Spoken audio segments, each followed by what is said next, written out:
Hello and welcome to another video from fantasyfootballscout.co.uk. Today I'm joined by David to discuss the best captaincy options for Game Week 26. David, welcome. How are you?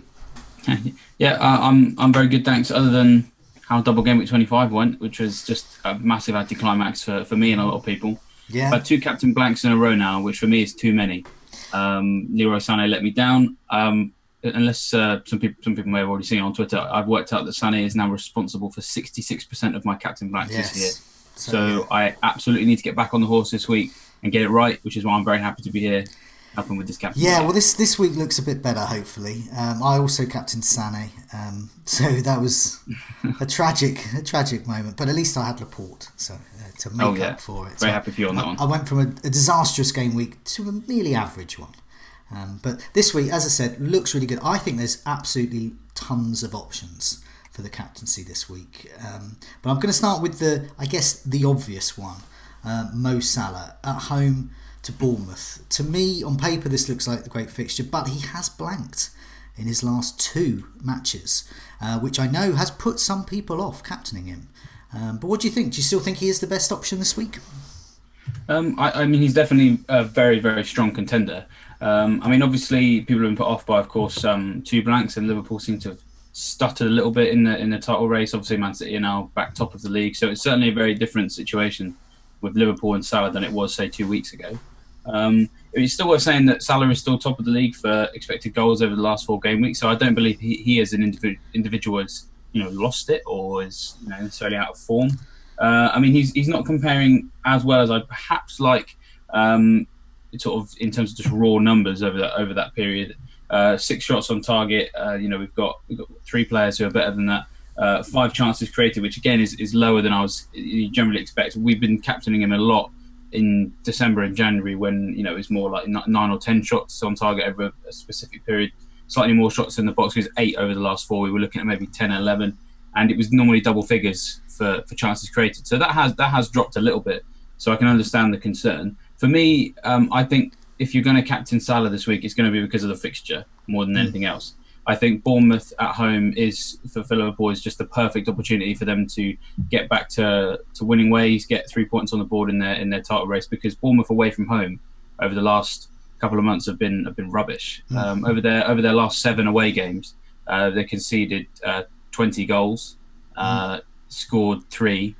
So actually, to be honest, this looks like the kind of game where if you're worried about your defensive and attacking assets for Liverpool, this actually might be where they come good again, because I can't really see Bournemouth on the away form that they've had over the last couple of months troubling them. Anfield, where of course Liverpool are normally so dominant. I'm getting deja vu as well. Lots of people were not only not captaining Salah before he played Bournemouth previously this season, but they were actually taking him out. And what happened? He scored a hat-trick in that reverse fixture. Now, it wasn't too long ago, really. He obviously clearly likes playing against Bournemouth. As you said, Bournemouth are absolutely atrocious on the road. Yeah, it's 20 goals they've conceded in the last 7 away games. It's actually 18 in the last 6 away games. So even more immediate, their problems there on the road. And yes, Salah blanked in his last 2, but he's had 6 double-digit FPL scores in his previous 8 matches. And wow, that's fairly recent. It's just the last couple of games. And yeah, his underlying steps have dropped off a bit, but he's still having a go. And I think Bournemouth are there for the take. I just want to mention a couple of other players, though. Now, Firmino is a much maligned player, and he blanked in his last home match against Leicester. But in his previous 2 Anfield matches, he scored 4 goals and earned 5 bonus returns. So he could be an outside bet there. I know I'm not going to convince many people there. I have Firmino. I'm keeping him because I think he's going to do well. But and the Rate My Team computer of Fantasy Football Scout actually says that Firmino is going to be the top scoring forward this game week. So can't argue with a computer. Mane also impressive. Mane is also impressive. Goals in his last 3 matches, and in fact he scored in 4 of his last 5 home matches. So he's got the home form, the immediate form. Are probably more likely to persuade more people to captain Mane over Firmino. But there we go. I think they're all great options, to be honest. Yeah, I think, as I said, I think this is going to be a 3-4-0 win for Liverpool, where all of the usual suspects of them get involved, and anyone who's moved on from them or perhaps maybe overlooked them for the captaincy is probably going to be kicking themselves somewhat. Although of course there are still some other very competitive options on the game week. Yes, I know. Well, let's turn to. I mean, I think a really strong option is two players, Rashford and Pogba for Manchester United. I think this looks, because they're travelling to Fulham. In terms of their form and Fulham's form, I just think that this looks like a perfect opportunity to captain one of them. What do you think? Yeah, absolutely. I think this is a big one to look at.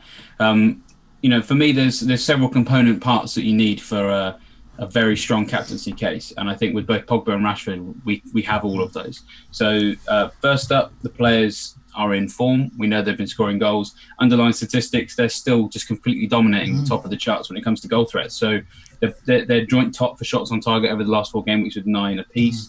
Shots inside the box, Pogba and Rashford are second and third behind only Llorente, and then just total shots, they're the top 2 again, 20 shots and for Pogba, 19 for Rashford. So yeah, the players themselves look great. The form is there, but then when we look at the fixture itself, Fulham, as you say, very, very poor.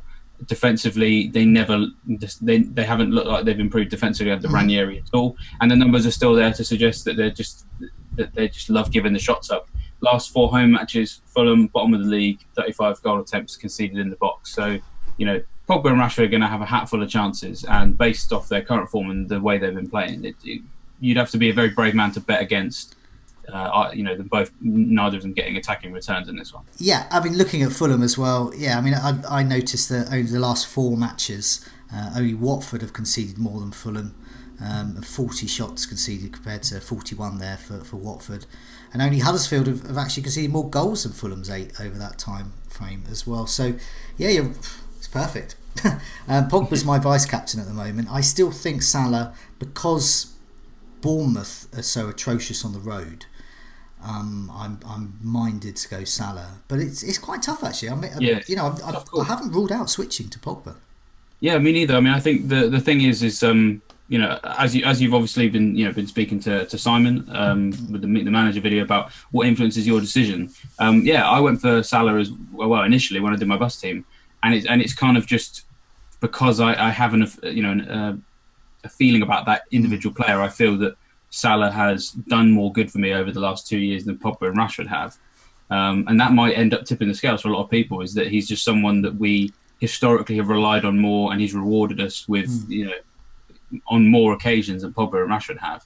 And perhaps, it's possible that might end up meaning that we're missing out on a few points, because Pogba and Rashford's case, I actually think on paper, is slightly stronger than Salah's, just because there's nothing to hold me back on them. Whereas with Salah, you could maybe point to the fact that his stats have dropped off a bit, and that Liverpool are out of sorts.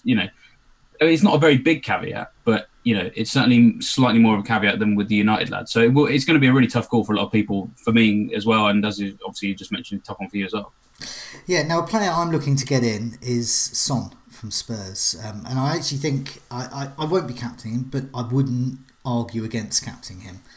I think he has a great fixture against Leicester, although Leicester do seem to be doing quite well against bigger teams recently, except for Spurs, because of course Son scored against them in the reverse fixture. In fact, he earned 14 points that time, so I don't know whether that bias as well of the history is influencing me there. But Leicester have conceded 8 goals over the last 4, which is the same as Fulham. So they're on a par there. So if we're having a pop at Fulham's defence, then we ought to be having a pop at Leicester's as well. But what do you think about Son, for those who perhaps might be getting him in, like me?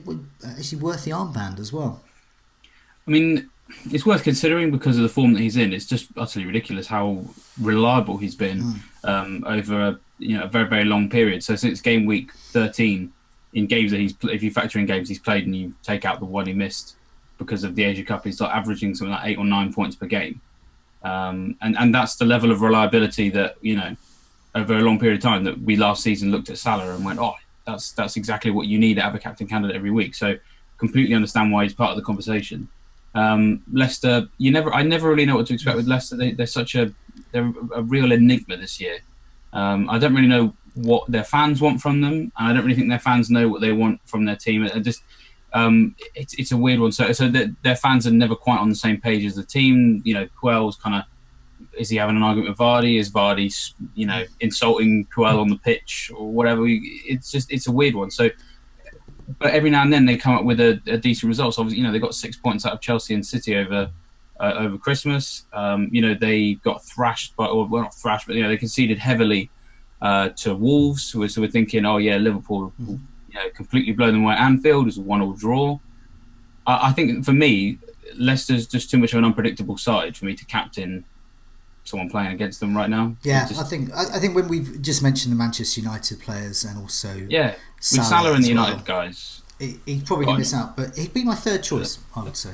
I'll put a picture up of Aubameyang because he looks on paper another good option away to Huddersfield. I know a lot of people with Aguero, who perhaps got Aguero in for Aubameyang, are hokey-cokeying Aubameyang back in this week. But what do we think of his chances of getting a haul against Huddersfield? I mean, a lot of people are thinking about it. He does seem the obvious switch. I'm not. I don't know. I don't trust it. I don't trust Aubameyang. I haven't really trusted him a lot this year. The 1 week where he looked like the bang-on captain candidate, and I came out and said it in the conclusion of the Captain Sensible article. It was West Ham, and it was just Arsenal were rubbish, and so was he. So that always kind of influences what I'm going to say about him. But for me, it's all about where the game is going to get played. And if this game was at the Emirates, then absolutely I'd be saying go ahead. But bearing in mind it's away at Huddersfield, it just makes me think twice. So in his last 6 away matches, Aubameyang scored just once, compared to 6 goals in his last 6 home games. So there is an obvious difference between where he's playing. His accuracy over the last 4 game weeks is it's still not great. So he doesn't even feature in the top. When we screenshot the Captain Sensible table that I have for shots on target for the last couple of weeks, he's not even in the top 20, to the point that people assume he's missing from the table. No, not good enough. So it's 3 shots on target last 4 game weeks.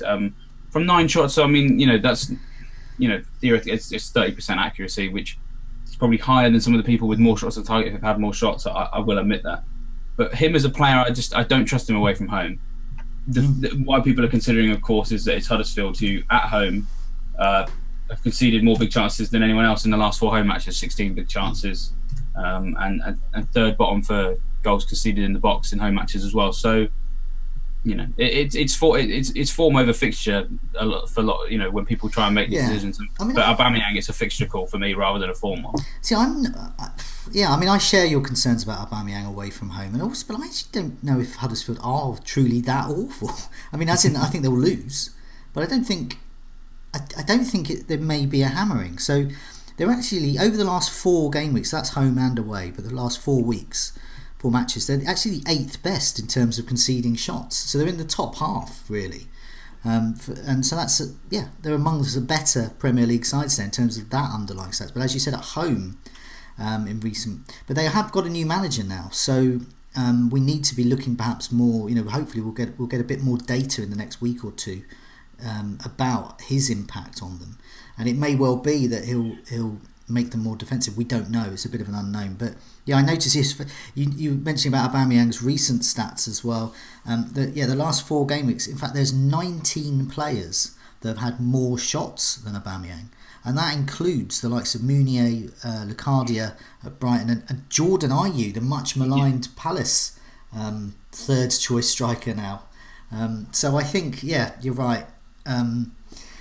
The only other thing just to mention on him, this is kind of coming hot off the press, just based on where we're recording this video, from the team news that's come out. Aubameyang basically has been ill, been sick midweek. Emery has said he thinks he'll be good for Saturday, which means he probably will. We don't like the word "think" so, do we? No, it's just one of those things where it's just if you're going to consider signing him or captaining him, he has been ill in the week and presumably missed some training, and I've felt a bit under the weather the last few days, and I wouldn't want to play Huddersfield a few days after being ill. Put it that way. But I mean, obviously, you're not a really experienced athlete at the top level of your sport.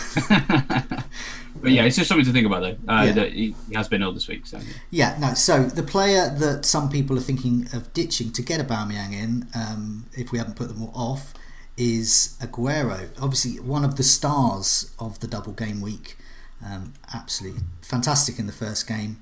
There, he's got another home game as well, so the pattern is continuing for Aguero. At home he does well, away less so. He's got a game against Chelsea, potentially quite tricky. Is Aguero worth keeping? But also, is he an outside shot for the captaincy?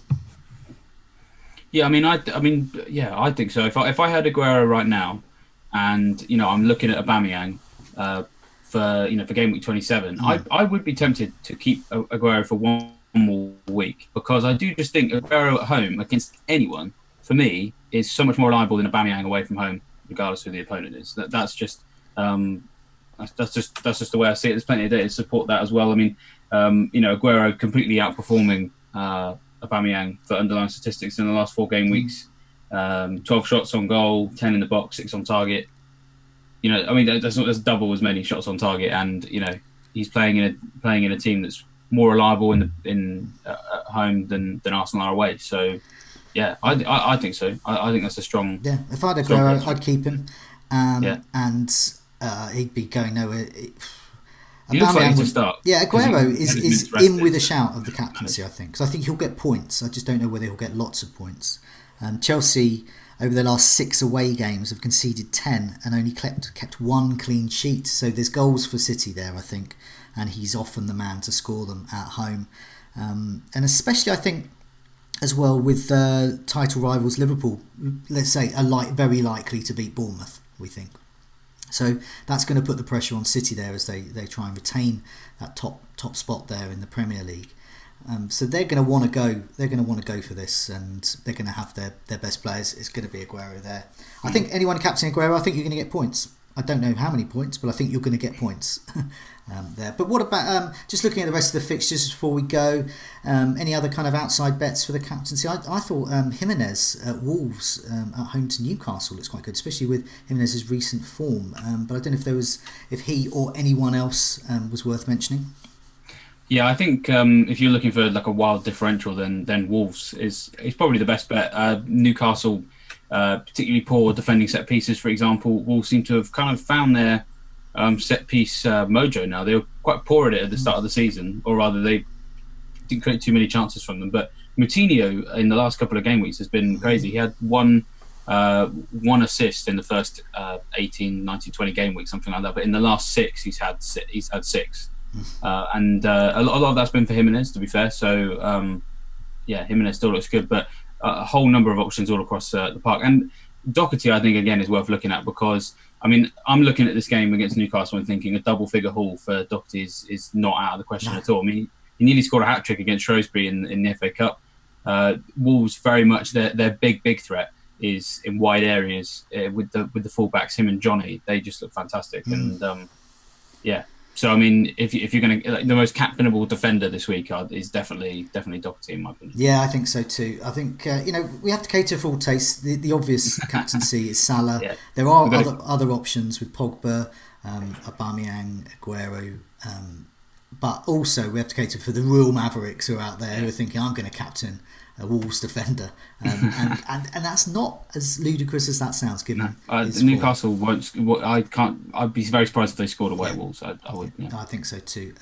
But for now, thanks so much for that, David, and good luck for the game week.